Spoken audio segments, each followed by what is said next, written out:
Good afternoon, everyone, and welcome at the press conference following the informal meeting of the EU foreign ministers that just concluded here.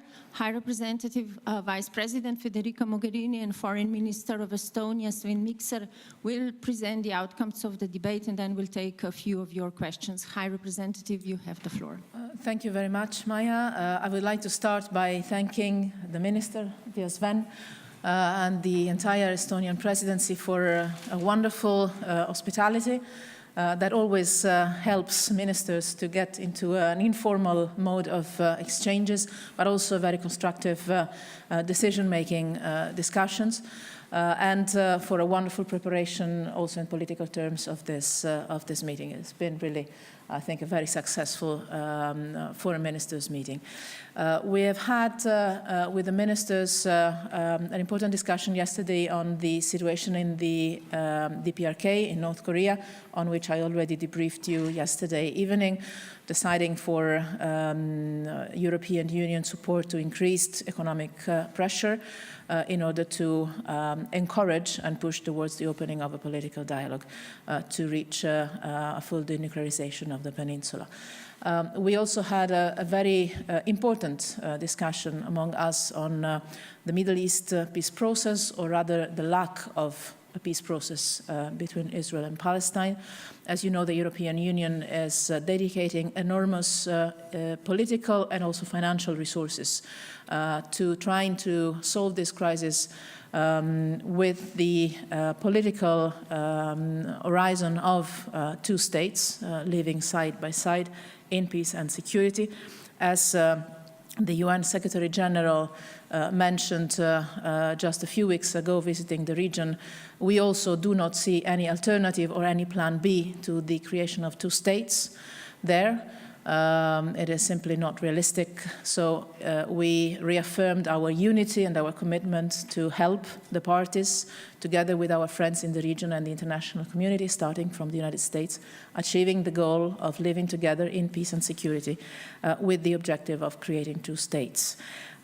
We've also decided to start in the European Union a review, together with the European Commission, of all the modalities of our engagement on the ground, to make sure that we are using all our instruments in the best possible way, in the most effective way, not reducing the level of our engagement, on the contrary, making sure that it is as effective as it can be.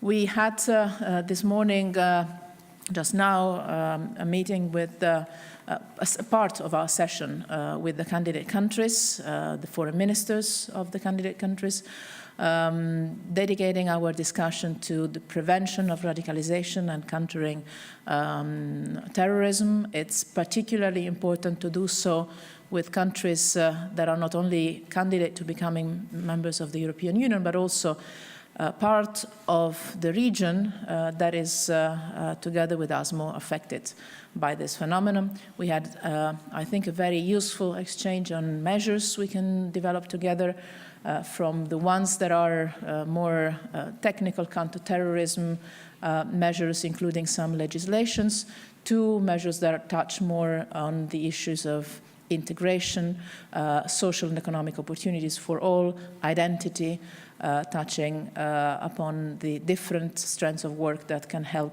our societies to prevent a phenomenon that is becoming global and that for sure affects us all. We obviously expressed our solidarity, sympathy, and condolences, in particular to our Spanish and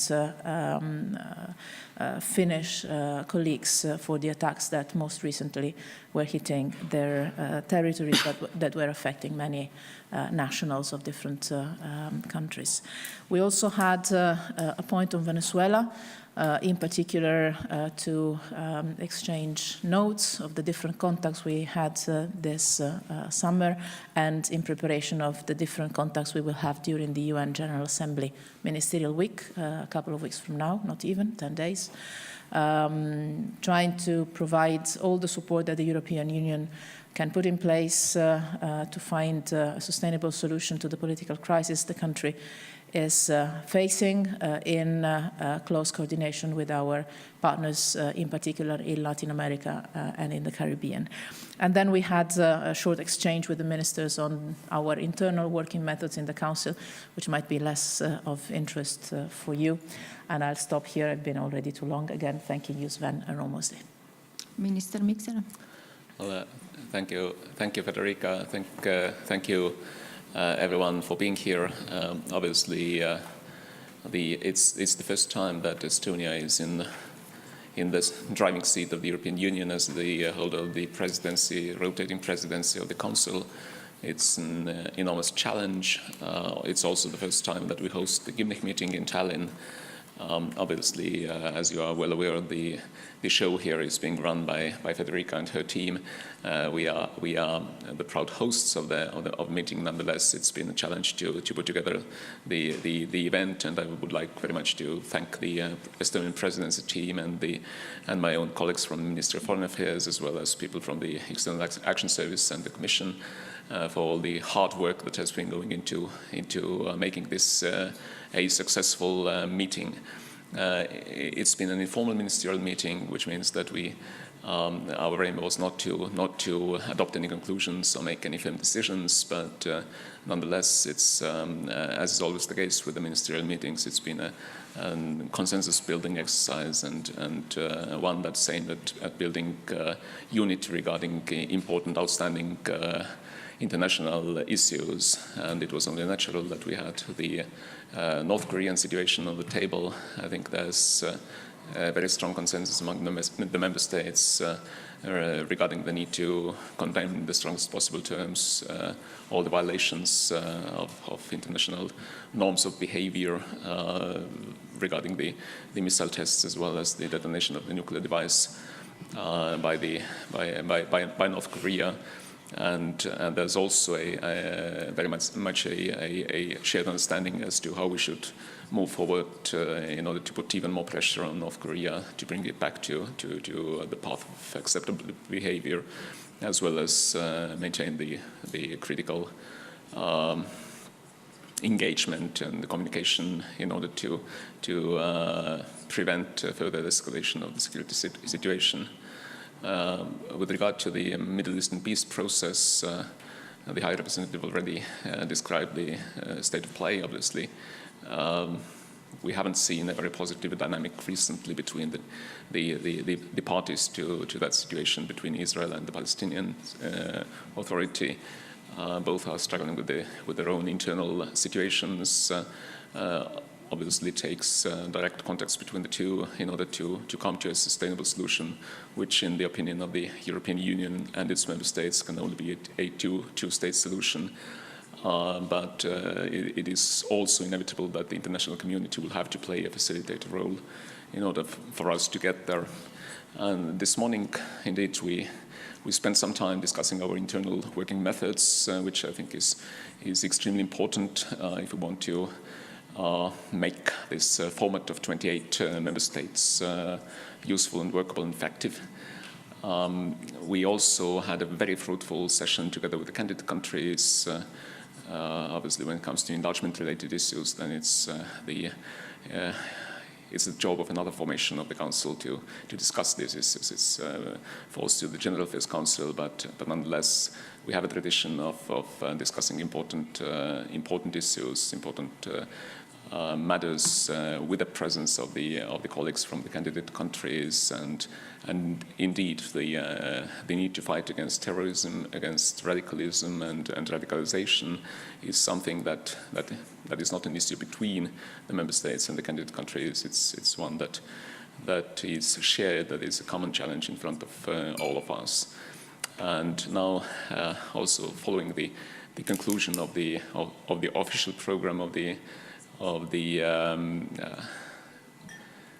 informal meeting of the foreign ministers of the Union, I'm going to host a lunch together with the European Union Eastern partners, or the ministers of foreign affairs from the 6 Eastern Partnership countries, where we are going to be discussing building resilience so as to make those countries, their societies, as well as the government structures, better able to cope with the internal as well as external pressures and crisis situations. And so I do believe that the stability of Europe's neighbors and neighborhoods is extremely important also for the stability and security of the member states. Thank you very much. Thank you very much. The floor now goes to you. Please wait for the mic, introduce yourself and the media you're working for, and indicate to whom you're asking your question. I'll start with the lady in the back and then the gentleman in the front. Good afternoon, High Rep and Minister. I work for Agence France Presse, AFP. My name is Alex Rijkaard. I have two questions. One on Venezuela. Member states have asked the EAS to prepare an option paper. I wonder if it was discussed and what options are on the table in the response by the European Union. And then you said something interesting, but I'm not sure I got it completely, on the Middle East peace process. So there's a review of the engagement of the EU engagement on the ground. Can you give me some details about what projects or what engagement you mean? Is it linked with the destructions by Israel of some projects in colonies, or is it also in Palestinian territories? Thank you. Thank you for the questions, and congratulations, you picked up the relevant point. Indeed, we have decided to launch this review of the modalities of our engagement on the ground. On the ground means obviously including on Palestinian territory. We are, as you might know, by far the major donors, first of all to the Palestinian Authority, and but also in humanitarian terms in Gaza, in many different places. The purpose of this review that will be conducted mainly by our colleagues in the European Commission will be exactly to make sure that all the modalities of our engagement will be as efficient and as effective as they can be to reach the goal of the two-state solution, which is the political goal we all share with unity and determination.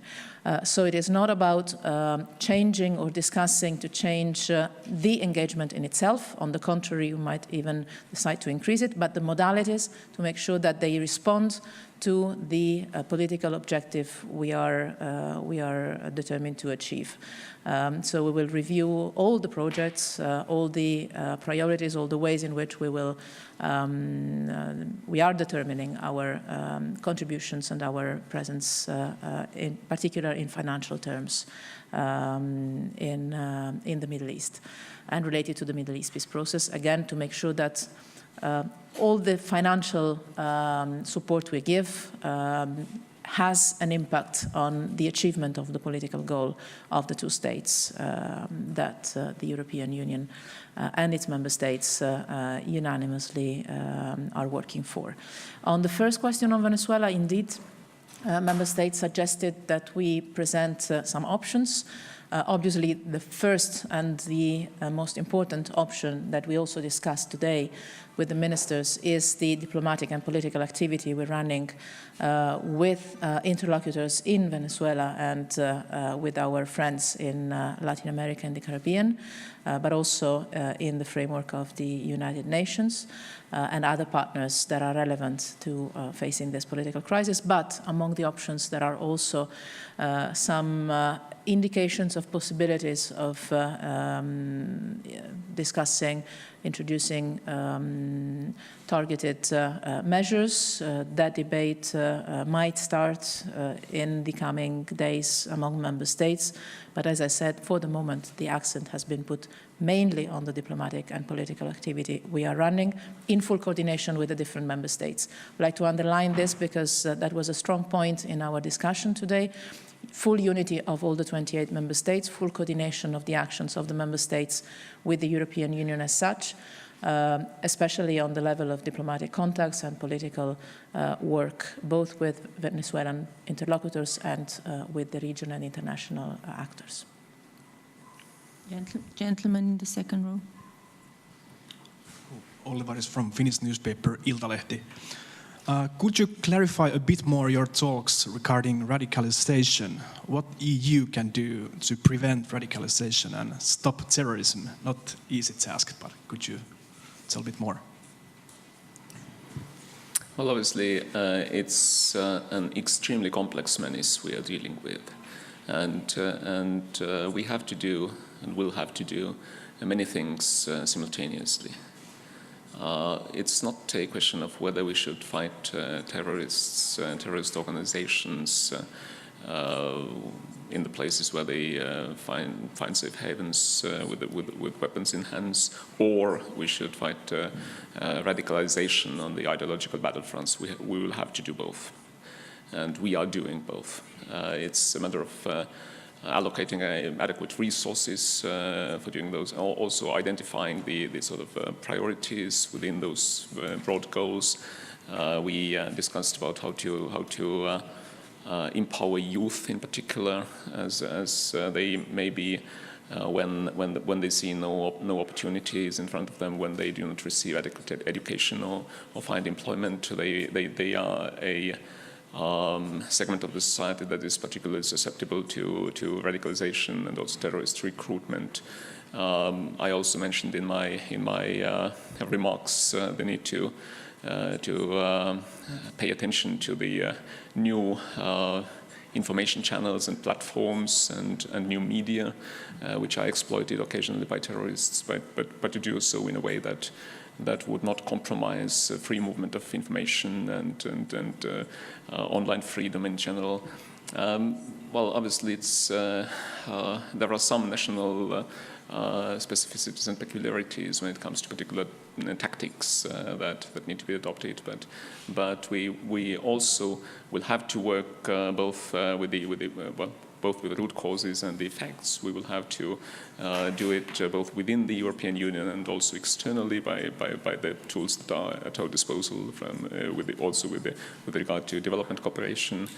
And we should not expect to score a quick victory. It's extremely unlikely that those international terrorist organizations and non-state groups would declare unconditional surrender in any foreseeable future. So it's a menace that is going to stay with us, and it's quite clear that resilience also is a key word here, since it is probable that we will see further terrorist acts both inside the European Union and beyond our borders, but we will have to be able to actually keep our societies and our governance going, and also be able to communicate with our people and hear their concerns and legitimate fears and be able to adequately respond to them. If I can maybe add one word on the external European action. Well, there is an internal European Union proper action, that is the increase of information sharing among our member states. Not a competence of the foreign ministers, but still a very important component of our European Union response.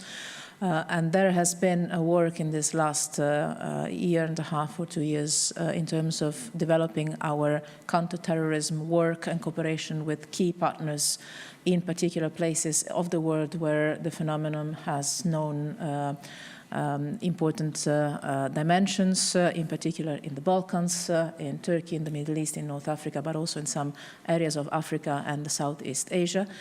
So we've developed a network of counterterrorism experts that are deployed there from the European Union, a series of counterterrorism dialogues with the authorities of these countries to exchange practices and also to learn from some of them how to address the prevention of radicalization of youth, how to make it more effective. And I think that in this field, us Europeans have some lessons to learn and to listen to. And again, I think that the exchange we had today with our candidate countries has been very important and interesting, also for developing further some of the European Union measures in this field. Gentleman over there. Hi, I'm Lauri Tänkler with the Delfi news portal in Estonia and Estonian daily newspaper Eesti Päevaleht. Just two quick ones. About the Middle East peace process, obviously there's another key player in the area, which is the United States needs to sort of step in there as well. They just in the spring they kind of gave up the two-state solution idea, and now just recently President Donald Trump just said that the two-state solution would be also acceptable, but it's a difficult one. What signals, what messages are you hoping to get from the United States in this process? And the other question, what can and what should the European Union do about the situation in Myanmar? On the second question, I tend to avoid answering to questions that are not related to the agenda we've had, but I just released a statement yesterday, if I'm not wrong, or the day before, on this, especially following my contacts with the Foreign Minister of Indonesia that was visiting the region just that very same day. So maybe you can have a look at that for the sake of the interest of our colleagues. Sorry. On the Middle East and the United States, first of all, we welcome very much the engagement and the commitment of the US administration on this file. It is not to be given for granted. It's a conflict that has been there for decades, and with the, I would say, proliferation of conflicts we have around the world, it's good to see commitment in the White House, in Washington, by the new US administration to this particular conflict that is very close to our heart as Europeans. It's also very close to our security because we are in the region, and as I said, on which the European Union and its member states have always played a very important role, not only in terms of financial assistance, but also in terms of diplomatic activity.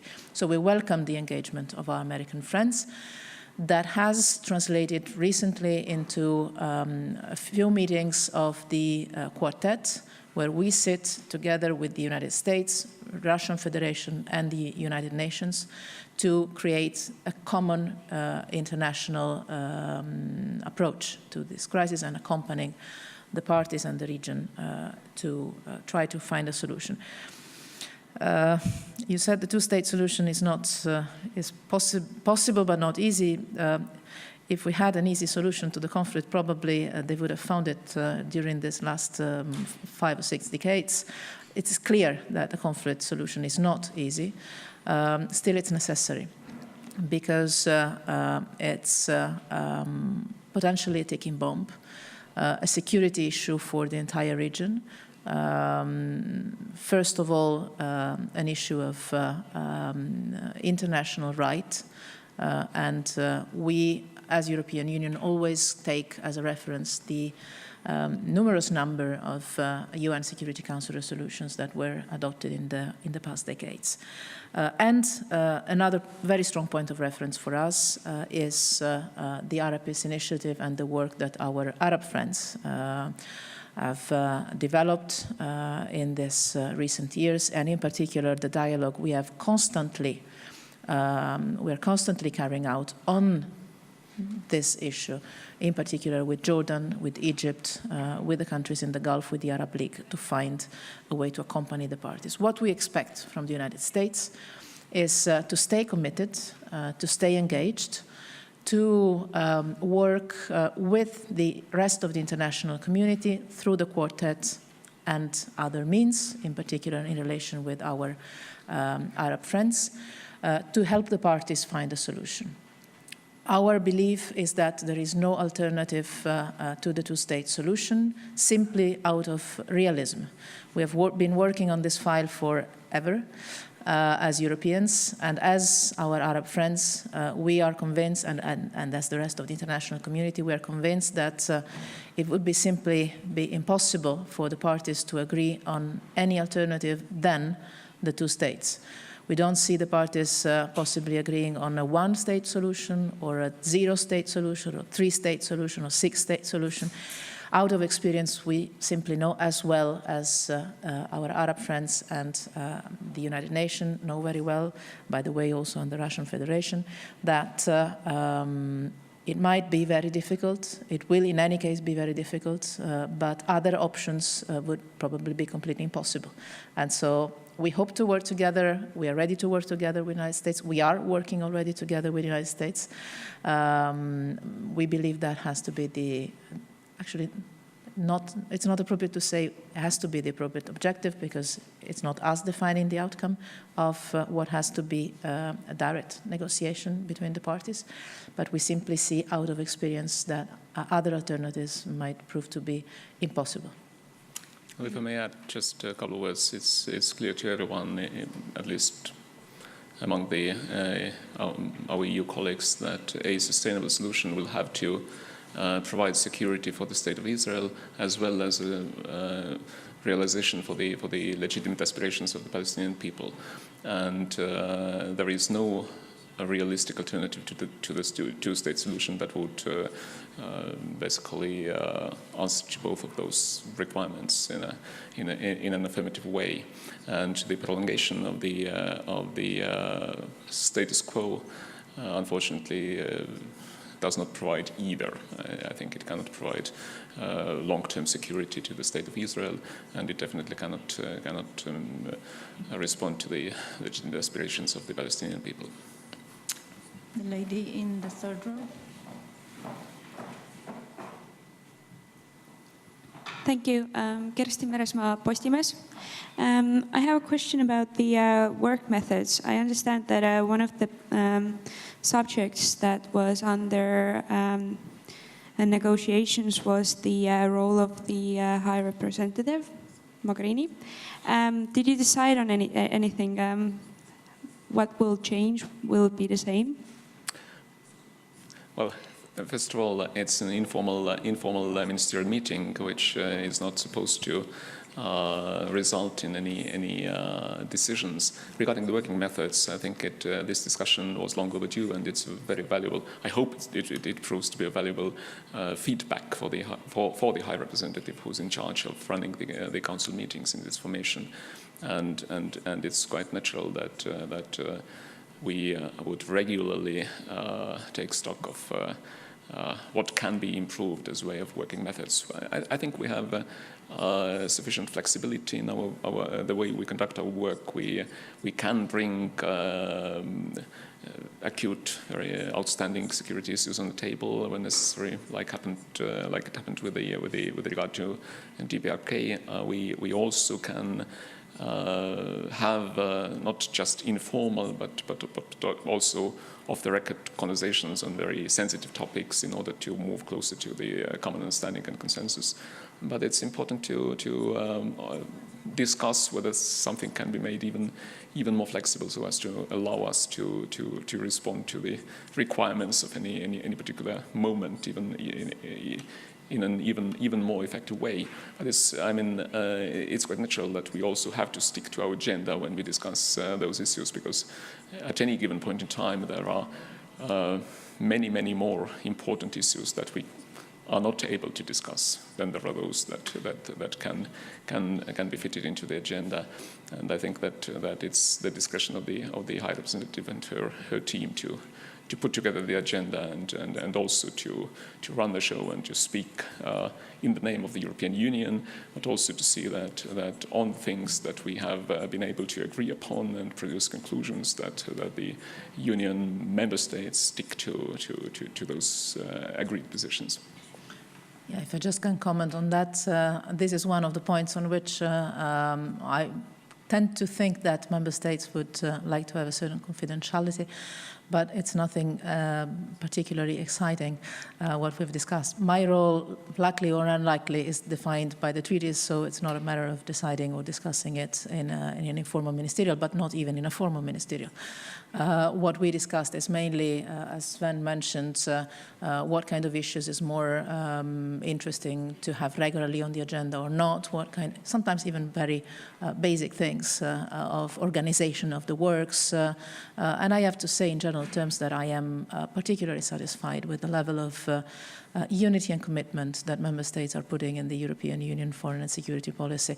I know that for media reasons, very often it makes the headline saying we are divided, but if you actually look at foreign policy, we always come up with a single set of actions, position.